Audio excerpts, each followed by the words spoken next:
काँग्रेस, राष्ट्रवादी काँग्रेस आणि मनसे मित्र पक्षाचे आघाडीचे उमेदवार समीर भुजबळ यांनी आज सिन्नर तालुक्यातील ठाणगाव गटाचा दौरा केला। त्यावेळी त्यांनी नागरिकांशी मुक्त संवाद साधला। गेल्या 5 वर्षात सिन्नर तालुका विकासापासून वंचित राहिला अशी प्रतिक्रिया राष्ट्रवादी काँग्रेस मित्र पक्षांच्या आघाडीचे उमेदवार समीर भुजबळ यांनी व्यक्त केली आहे। भुजबळांनी सिन्नर तालुक्यातील ठाणगाव गटाचा दौरा केला। त्यावेळी त्यांनी नागरिकांशी मुक्त संवाद साधला। त्यावेळी ते बोलत होते। आज त्यांनी विंचूर दळवी, बेलू, आगासखिंड, बोरखिंड, दगडेमळा, सोनांबे, कोणांबे, धोंडबार, औटेवाडी, सोनारी, कंदोरी, डुबेरवाडी, आशापूर, पाडळी, ठाणगाव या गावांचा दौरा केला। यावेळी जिल्हाध्यक्ष कोंडाजी मामा आव्हाड, तालुकाध्यक्ष बाळासाहेब वाघ, निवृत्ती आरिंगळे, भगवान शिंदे, सुदाम शिंदे, कृष्णा वारुंगसे, नारायण शिंदे, दशरथ काळुगे, लक्ष्मण शिंदे, बाळासाहेब जाधव, राम शिंदे, दिलीप शिंदे, बबन शिंदे, नाना भडांगे, पांडुरंग तुपे, विठ्ठल आरिंगळे, रतन तुपे, पांडुरंग तुपे, संजय जगताप, सुखदेव जगताप, काका जगताप, आकाश जगताप, सुरेश जगताप, दिलीप जगताप, सचिन जगताप, वामन पवार, बाजीराव पवार, युनुस शेख, दत्तू दुर्वे, एमडी पवार, किरण पवार, सचिन पवार, शंकर पवार, दामू बोडके, संजीव बोडके, बाळासाहेब पवार, कैलास पवार आदींसह ग्रामस्थ मोठ्या संख्येने उपस्थित होते। यावेळी नागरिकांशी संवाद साधताना समीर भुजबळ म्हणाले की शेतकरी आत्महत्या वाढत असताना सरकारकडून ठोस उपाययोजना होताना दिसत नाही असेही त्यांनी यावेळी सांगितलं। त्यामुळे आता परिवर्तन करून खासदार शरद पवार यांचे हात अधिक बळकट करण्यासाठी आघाडीच्या मागे खंबीरपणे उभे राहावे असे आवाहन त्यांनी केले। लोकसभा निवडणुकीच्या प्रचारासाठी आणि आपल्या सर्वांचे आशीर्वाद घेण्यासाठी आज मी आपल्या या डुबेरे गावामध्ये निवृत्तीचे डारिंगले असेल, विनायकजी सांगळे असेल, कोंडाजी मामा आहे, मुरकुटीजी आहे, वामनजी आहे, सर्व मान्यवर आणि जमलेले बंधूंनो, मी सर्वप्रथम आपला आभार मानतो, धन्यवाद देतो की आपण माझा स्वागत सत्कार केला आणि येणाऱ्या निवडणुकीमध्ये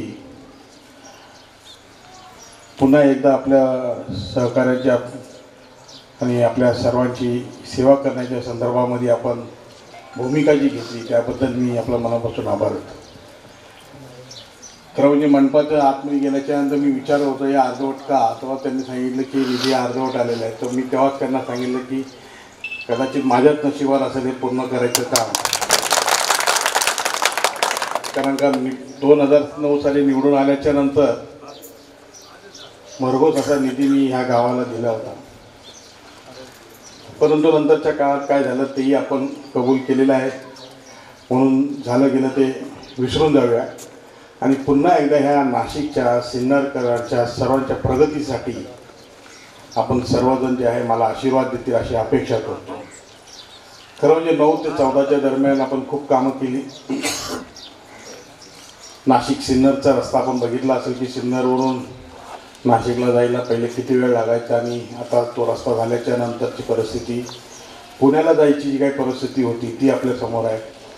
नाशिक मुंबई, नाशिकमधला फ्लायओव्हर, त्र्यंबकेश्वरचा रस्ता, धुळ्याचा रस्ता, औरंगाबादचा रस्ता, असे अनेक रस्त्याचं जाळं जे आहे ह्या नाशिकला शहरा आणि जिल्ह्यामध्ये जोडण्याचं काम जे आहे त्या माध्यमातून आपल्याला करता आलं।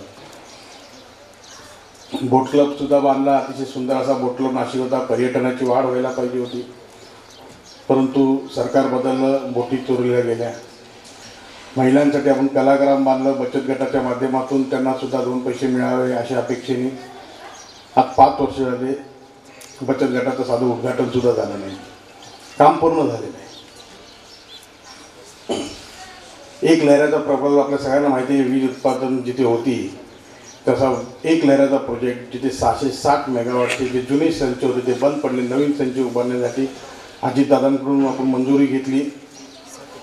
आज 5 वर्ष आले, एकही नवीन संच उभारला गेला नाही।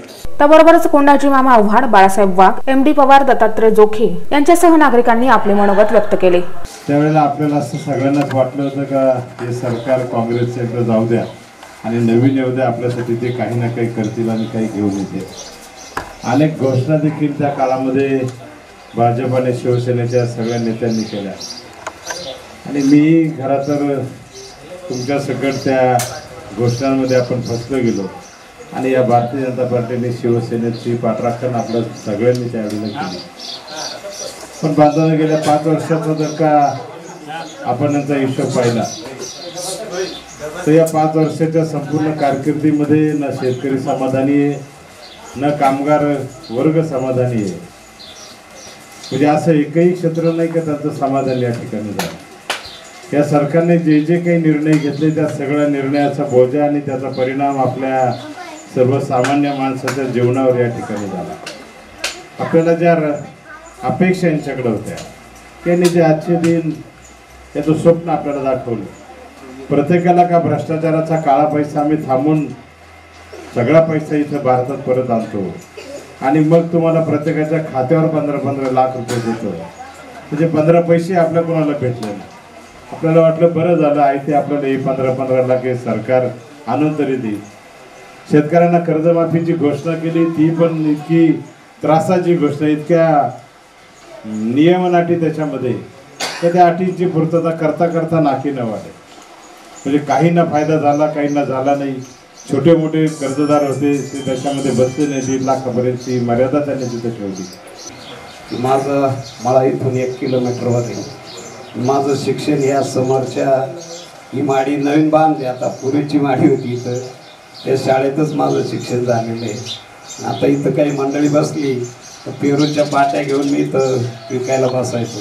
तुम्हाला आठवत असेल काहींना की या ठिकाणी मी पेरू पण विकलेले. तर या ठिकाणी सोनारी गावचं आणि हे एवढं जवळचे संबंध आहे की त्या दिवशी कृष्णानं जवळजवळ 40 मुलांना घेऊन आपल्या बहुराष्ट्रवादीमध्ये प्रवेश केलेला आहे. त्याबद्दल मी कृष्णा आणि त्यांच्या सर्व सहकाऱ्यांचं मनापासून अभिनंदन करतो, त्यांना धन्यवाद देतो.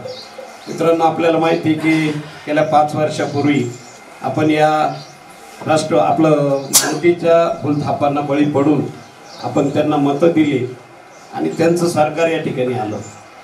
ते सरकार आल्यानंतर आपली काय अवस्था झाली माझ्या अगोदर बाळासाहेबांनी आपल्याला सांगितलेलं आहे. या ठिकाणी त्यांनी जेवढी आश्वासनं दिली होती त्यातलं एकही आश्वासन त्यांनी या ठिकाणी पाळलं नाही. फक्त खोटे आश्वासनं दिले आणि इतकं खोटं बोलतात आणि रेटून बोलतात. आपल्याला वाटतं हे खरंच आपले जे काही आश्वासने पूर्ण करतील पण ते करत नाही. त्यातलं उदाहरण म्हणजे सांगितलं की 15 लाख आपल्या खात्यावर टाकणार होते, 15 पैसे आले नाही. 7-12 उतारा 5 रुपयाला मिळाला. हे BJP सरकार आल्यापासून त्या 7-12ची किंमत 30 रुपये झाली आणि ती 30 रुपये किंमत झाली सर्वर जाते. महिना तो 7-12 उतारा भेटतो. ज्या वेळेला शेतकरी एखादी 10 गुंठे दुधाची खरेदी घेतो, ती सर्वर गेल्यामुळं त्याची 6-6 महिने त्याची नोंद होत नाही.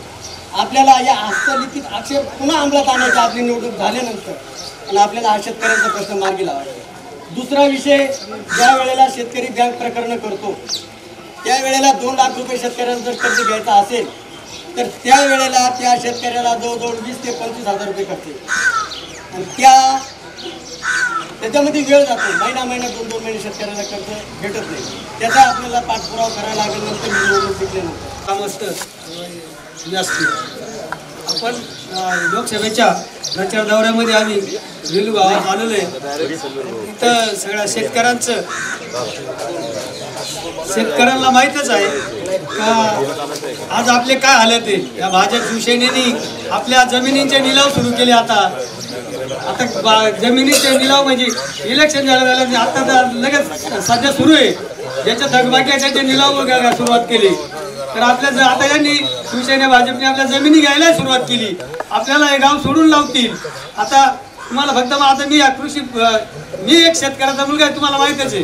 या गाव आता आगासीड गावामध्ये काही जास्ती बेलू आगासीड सोसायटी एकत्र होती, म्हणजे आपण एकत्रच आहे. या बेलू गावचं मला सगळं माहिती आहे, लहान पोरापासून तर म्हाताऱ्यांपर्यंत. इथं काय आहे तर आता ह्या टायमाला तुम्ही शक्यतो जातीपातीचं राजकारण न करता आपल्या कोण विकास करील एवढं बघूनच तुम्ही मतदान कराल एवढी मी अपेक्षा बाळगतो. माझे 2 शब्द सांगतो. ते जे बोलतात ते करून दाखवतात. त्यांनी मागच्या 5 वर्षामध्ये ते प्रत्यक्ष कृतीत आणलंय. आपल्याकडे छोटे मोठे कामं झाले जरी नसेल पण मोठाले नाशिक जिल्ह्यामध्ये भरपूर असं कामं ते केलेलं आहे आणि त्याचं ते सिंधुमध्ये प्रत्येक खासदारांकडून पुढं ज्यावेळेला ते खासदार होते त्यावेळेला आपल्या गावाला कुठल्याही प्रकारची अडचण येणार नाही ही गावाच्या वतीने त्यांच्याकडून मी शब्द घेतो.